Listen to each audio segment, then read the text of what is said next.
Partnerships are vital to our global outreach, enabling us to take the love and hope of Jesus Christ to those who need it most.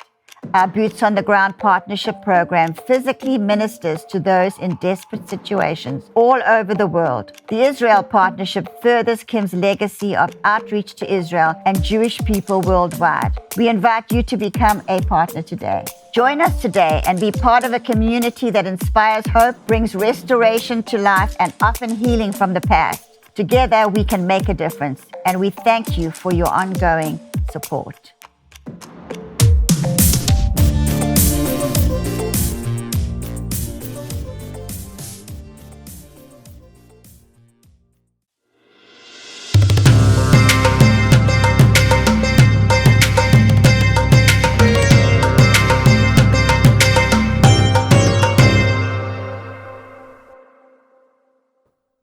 Shalom, Abraham friends and Israel partners, and welcome to our weekly report, Shabbat Shalom. I wanted to start today by just referring to what we spoke about last week real quick, because last week we really concentrated in the American intervene, the way that America interferes with the Israeli internal politics. And I thought that after there was so much, political protest in Israel, and a lot of the different parties in Israel and also organizations within Israel were speaking and talking about the fact that America should cease from that, and that most Israelis are literally united behind our leadership right now as we are in the midst of the war. America doesn't stop. Actually, this week we heard even Donald Trump was referring to that and saying to Jewish people in America, if you vote for the Democratic Party, it means that you don't support Israel and you deny your own people. He spoke about the fact that the U.S. administration today have deserted Israel. He said that, if he was in position now, Iran would be broke and they won't be able to finance all these terror attacks over Israel, and so on and so on. Even backed up Benjamin Netanyahu. He said to him, Bibi, you have to continue what you're doing, but you have to do it much faster to just avoid all these international demonstrations and a lot of the international criticism. Just do the job, go wherever you need to go, finish it, and release your hostages and bring peace back to the region. And I was sure that, with all these voices back in the US and here in Israel, the American administration will stop.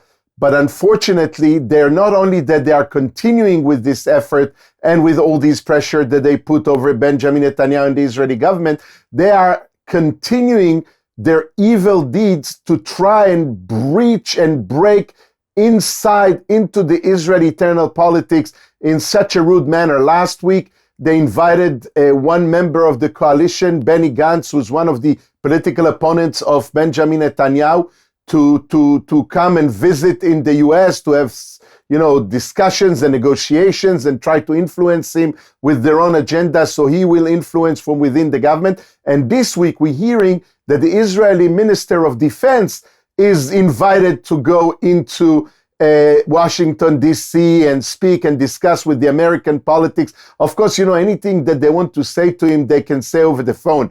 There are so many different ways today by Zoom or whatever other secure channels to speak to the Minister of Defense of Israel. But no, they want to bring him over there because they want to speak with him in four eyes, as you say, because they know that not too long ago he was rising up a little bit against Benjamin Netanyahu, having a little bit of a different agenda, even to the extent that Bibi fired him from the government, but there was so much protest within Israel that he had to take him back in. And the American political arena and the American intelligence, probably the CIA, are spotting him as maybe one of the potential people to replace Bibi one day, and they want to bring him and maybe groom him and talk to him like this. So this is a very, very bad situation now that never happened before, where America is literally pushing their hands so deep into the Israeli arena of politics, trying to influence Israeli politics, trying to influence the Israeli democracy, and doing their most and utmost to try and move and remove Benjamin Netanyahu from power. That's very, very bad, very hard, because it's literally, in the hard times that Israel needs, in the midst of the war, when we need the utmost unity, we're looking into our biggest ally, our biggest friend, and we're seeing their deeds. And there are so many people in Israel that might be converted and influenced by that, by the fear that maybe America will turn their back on us and they will move into the American arena, into the American politics. And Benjamin Netanyahu referred to this even this week when he spoke to AIPAC, the Jewish organization in the United States. They asked him literally directly about what was Joe Biden meaning that, there are political issues that prevents Israel from getting into a deal. And Benjamin Netanyahu said, yes, there are political issues, but the question is on what side of the ocean? Meaning that the political issues are in the US and not in Israel. In Israel, there's a unity about the goals of the war and what has to be done. We don't want to surrender to the Hamas. I already made this comparison that we are on the verge of entering into Rafah, which is exactly like as if America will fight the whole Second World War and eventually will not go into Berlin, where all the Nazi leadership are there. So Israel has to continue. We have to do that in spite of all the international criticism. And today we heard that the Canadian Minister of Foreign Affairs, she said that Canada will not export any more weapons into Israel. Canada is not a huge supplier, but we are afraid of a domino effect to other countries and other governments to see what Canada is doing, the way America treats Israel, and to turn their back on our politics and on what's happening in Israel in midst of a war when we need the international community more than ever. Israel can be self-sufficient. Israel can go and produce and manufacture our own weaponry, and we can do stuff like this.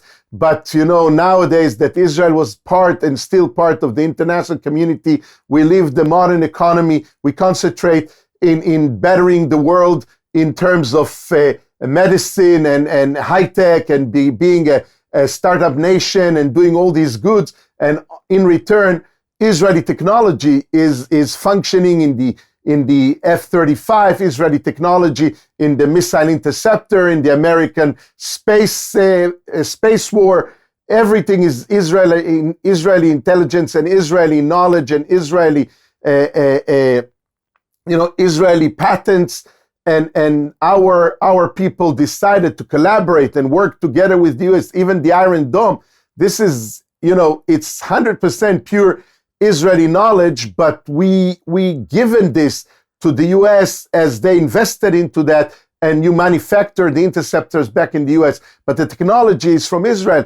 And now we're hearing that the US are starting to impose all kinds of different restrictions about how Israel is going to use the weapons and how much food we should give to the terrorists in Gaza. We have supplied so much food and effort and humanitarian aid to the Gazan people, which was stolen by the Hamas people themselves, and resell it to their own poor people who are starving. Just now, as we speak right now, Israel sent forces, returned back into the Shifa hospital that we have deserted 3 months ago after we cleaned it from Hamas terrorists. And we got intelligence that they have returned to find shelter, disguising themselves as if they are patients and doctors. And we went inside and we arrested 300 operatives, 70 of them fighting against the Israeli troops that came in, were killed. Many of them were captured in prison, and now in their interrogations, they're giving all the information and the intelligence about why and how they have returned, not believing that with the international pressure, Israel would return to the Shifa hospital. So you have to understand, we're fighting against cowards that hides behind patients, women and children, and they try to shoot, and they're shooting into Israel. Minutes ago, before I'm recording now on a Wednesday, minutes ago we heard that a missile from the Houthis in Yemen landed north of Eilat, and our Israeli systems wasn't able to detect it. It's under investigation right now. It's not 100% sealed. And even the Houthis from Yemen are shooting at Israel. Not to mention Hezbollah, hundreds of rockets every day. 2 Israeli soldiers were injured yesterday from rockets that were launched by Hezbollah. The war continues and the world is trying to desert Israel.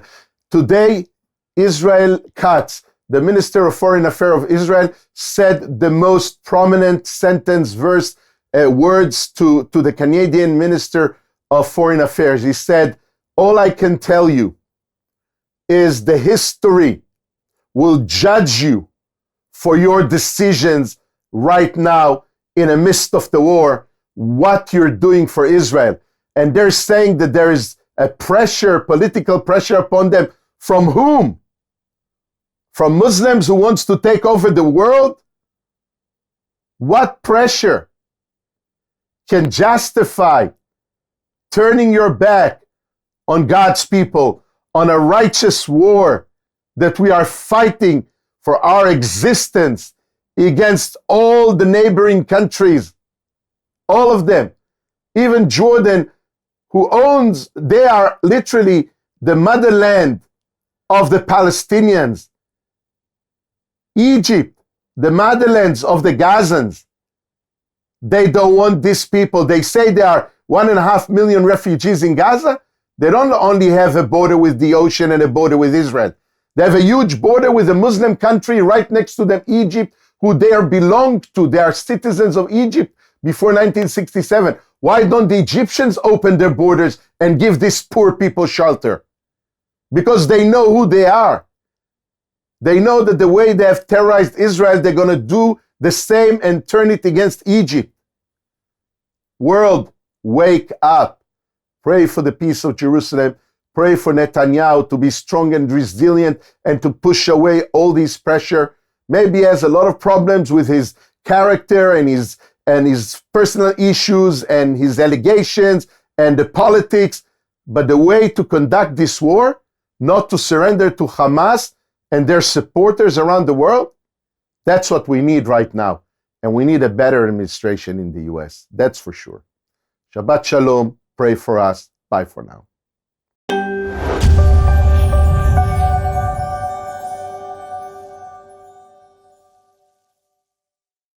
Welcome to Real Life, Real Faith. We're excited about this broadcast, another part of healing chronic disease. We want to get well, and the Lord's going to help us do it.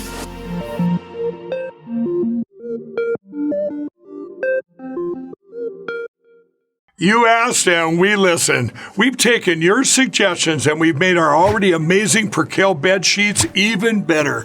As a thank you, we're bringing these to you for as low as $24.98 with your promo code. And our new line of Percale bed sheets include everything you loved about our original sheets. Lightweight, durable, breathable, and they sleep cool and crisp.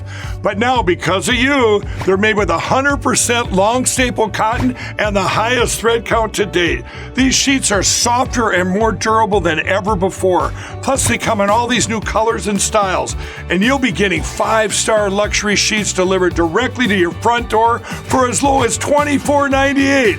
Not only that, they come with our 10-year warranty and the 60-day money-back guarantee. So go to mypillow.com or call the number on your screen now. Use your promo code to save 50% or more. That's as low as $24.98. This introductory offer won't last long, so please order now. We here at the House of Destiny are partnering with you to let our viewers, of course, know about your company. It's Beverly Hills Precious Metal.